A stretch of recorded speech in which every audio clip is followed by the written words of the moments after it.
നിസ്കാരത്തിന്റെ വിഷയത്തിൽ ഉമ്മമാര് ശ്രദ്ധിക്കണം.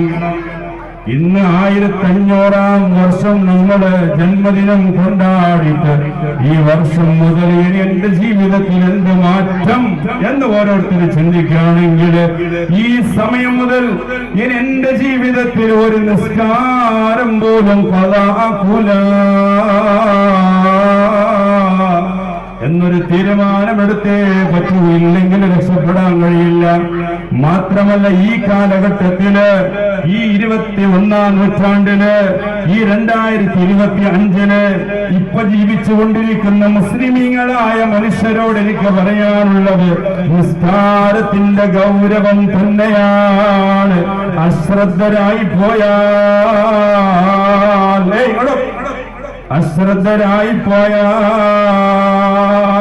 നിസ്കാരത്തിന്റെ വിഷയത്തില് അശ്രദ്ധ കാണിച്ചു പോയാൽ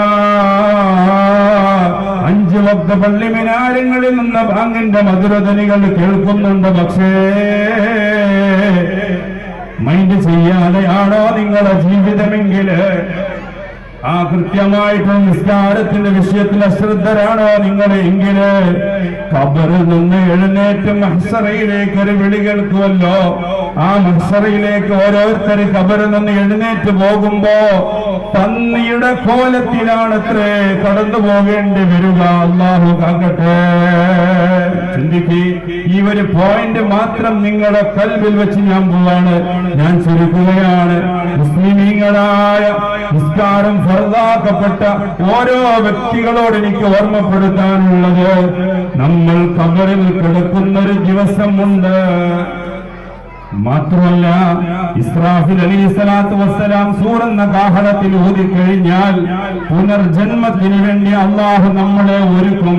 അങ്ങനെ പുനർജന്മം തന്ന് മഹ്ശറയിലേക്ക് ഒരു വിളിയാളം വന്ന് മഹ്ശറയിലേക്ക് നമ്മളെ വിളിച്ചു കഴിഞ്ഞാൽ,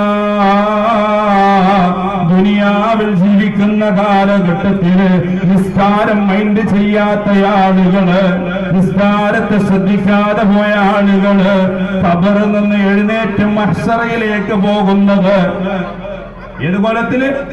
പന്നിയുടെ കോലത്തിലാണ്.